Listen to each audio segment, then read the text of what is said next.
News 18 India 4:50 और शुरू हो जाता है वो डिबेट शो जहां आज के सबसे अहम मुद्दे यानी देश के सबसे अहम मुद्दे पर रहती है गूंज। ये डिबेट का वो मंच है जहां वो सबसे महत्वपूर्ण मुद्दा, चाहे वो पॉलिटिकल हो चाहे वो सामाजिक हो, आपको जानने को मिलेगा। कबीर दास ने कहा कि शब्द सम्हारे बोलिए, शब्द के हाथ ना पाव, एक शब्द औषधि करे, एक करे है घाव। यानी बोलते वक्त संभल कर बोलिए। शब्द के हाथ पांव नहीं होते हैं, ये शब्द ही हैं जो जख्म भर भी सकते हैं और गहरा जख्म दे भी सकते हैं। और इसका उदाहरण आपके सामने रख रही हूं। याद कीजिए, लालू प्रसाद यादव की तबीयत खराब थी, किडनी ट्रांसप्लांट हुआ था। प्रधानमंत्री नरेंद्र मोदी ने तब तेजस्वी को, उनके बेटे को फोन किया था और लालू यादव का हालचाल जाना था। तो कबीर के इस दोहे में पीएम के शब्दों ने परिवार के लिए औषधि का काम किया। अब एक और उदाहरण लीजिए। कल गांधी मैदान में लालू प्रसाद यादव ने मोदी की मां के देहांत को याद करते हुए उनके दाढ़ी मूंछ ना कटवाने पर कटाक्ष किया। पहले उस बयान को सुनिए। बोलता कि परिवारवाद है, परिवार के लिए लोग लड़ रहे हैं। तुम्हारे पास परिवार नहीं है और तुम हिंदू भी नहीं है। तुम्हारी माता जी का जब देहावसान हो गया तो हर हिंदू अपने मां के शोक में केस दाढ़ी बनवाता है, दाढ़ी छिलवाता है। क्यों नहीं छिलवाया बताओ? लालू यादव का यह बयान घाव देने की श्रेणी में आता है। लालू यादव अपनी बयानबाजी से सारी मर्यादा तार तार कर गए। लालू यादव ने पीएम मोदी पर बेहद निजी हमले किए। उनकी दिवंगत मां, जिनका राजनीति से कोई लेना देना नहीं, कोई नाता नहीं, उनका भी लिहाज नहीं रखा। पीएम मोदी के परिवार पर किए गए हमले का जवाब फिर पीएम मोदी ने तेलंगाना में अपनी रैली में दिया। सुनिए। भ्रष्टाचार, परिवारवाद और तुष्टीकरण में आकंठ डूबे इंडी गठबंधन के नेता बौखलाते जा रहे हैं। अब इन्होंने 2024 के चुनाव का अपना असली घोषणा पत्र निकाला है। मैं इनके परिवारवाद पर सवाल उठाता हूं तो इन लोगों ने बोलना शुरू कर दिया है कि मोदी का कोई परिवार नहीं है। 140 करोड़ देशवासी, यही मेरा परिवार है। मेरा भारत, मेरा परिवार। तो प्रधानमंत्री नरेंद्र मोदी ने कहा मेरा भारत मेरा परिवार। पीएम ने तेलंगाना में कहा और ट्विटर पर वो दिखना शुरू भी हो गया। बीजेपी नेता, मंत्री, मुख्यमंत्री, हर किसी ने अपने सोशल मीडिया प्लेटफॉर्म पर एक साथ लिखा मानो मोदी का परिवार।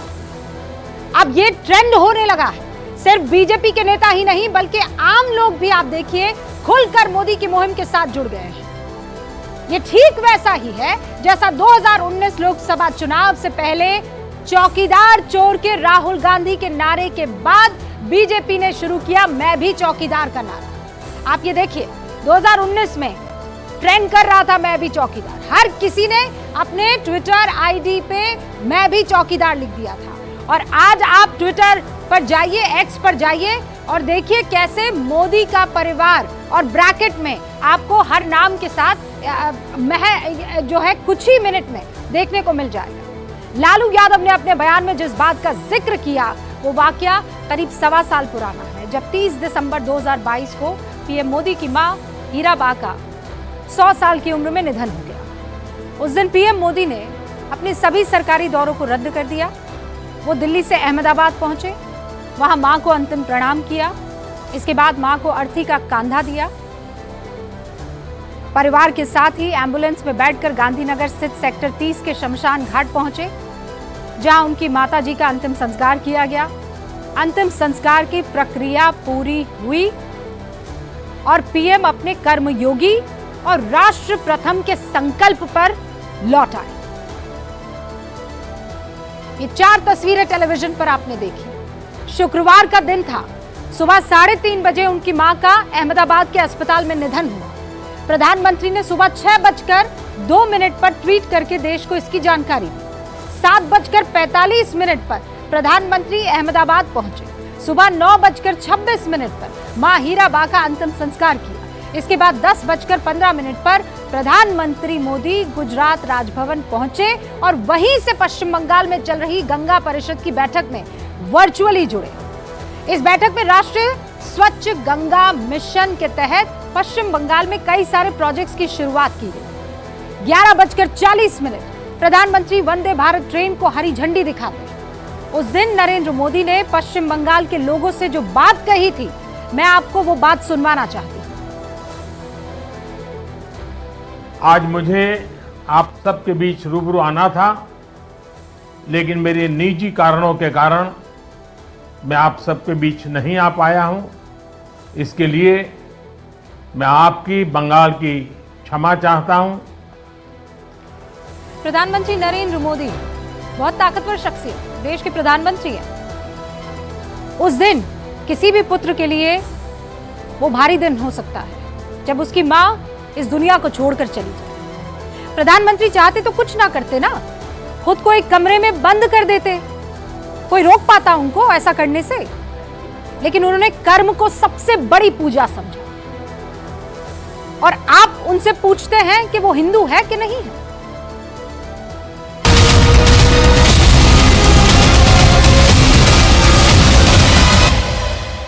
और इसीलिए गूंज में आज के सबसे बड़े सवाल आपके सामने रखना चाहती हूं।